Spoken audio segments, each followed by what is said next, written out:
एक उदाहरण सांगतो. म्हणजे पूर्वी शाळेमध्ये आम्हाला निबंध लिहायला सांगायचे की तुमचा आवडता प्राणी कोणता. तर काय गावाला गेलेलो असायचो, तो प्राणी पाहायला जायचा आणि त्याचं निरीक्षण जे काय होतं ते लिहिलं जायचं. पण आता तसं नाही आहे.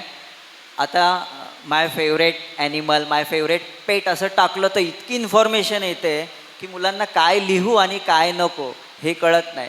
तर हा थोडा त्याचा दुष्परिणाम म्हणता येऊ शकेल की जे काही आपल्या डोळ्यांनी पाहायचं असतं, अनुभवायचं असतं, ते आपण थोडं मागे सारतो आणि जे काही आपल्याला इंटरनेट देतं, माहिती देते, आपण तीच डोक्यात साठवायचा प्रयत्न आणि करतो. त्याचा अजून एक दुसरा परिणाम दिसतोय की ChatGPT आणि AI सगळ्यांना माहिती असेल, आर्टिफिशियल इंटेलिजन्स आणि ChatGPT.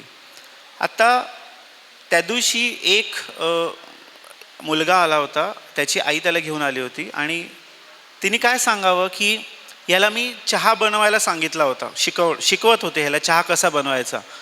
आता आम्ही चहा बनवायला कसे शिकलो, बघून बघून शिकलोय. ह्या पठ्ठ्याने ChatGPTला विचारलं चहा कसा बनवायचा. ChatGPTने सांगितलं, त्याने फॉलो केलं.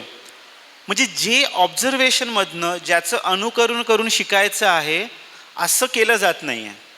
माझ्याकडे ChatGPT आहे, ChatGPTला मी काही विचारू शकतो.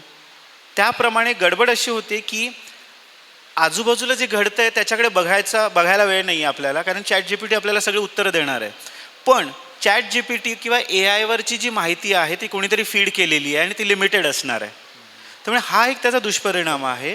आणि सर्वात महत्त्वाचा जो तुमच्या सगळ्यांसाठी खूप तुम्ही लक्षात ठेवलं पाहिजे की एखाद्या गोष्टीची सवय आणि त्याचं व्यसन, सवयीपासून व्यसनाकडे जाण्याची शक्यता जास्त असते. म्हणजे सोशल मीडियाचा वापर, त्याचा अतिवापर, गैरवापर आणि व्यसन अशा टप्प्याटप्प्याने आपण तिकडे जातो आणि हा त्याचा दुष्परिणाम आहे. म्हणजेच use, excessive use, over use आणि ॲडिक्शन. तर यूजकडनं आपण ॲडिक्शनकडे कधी जातो हे कळत नाही.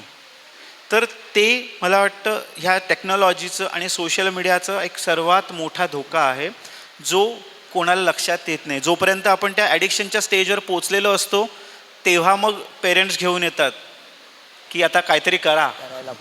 तर तुम्ही लक्षात ठेवा की महत्त्वाचा मुद्दा म्हणजे आज मी तुम्ही किती वाईट आहात हे सांगायला आलो नाही आहे.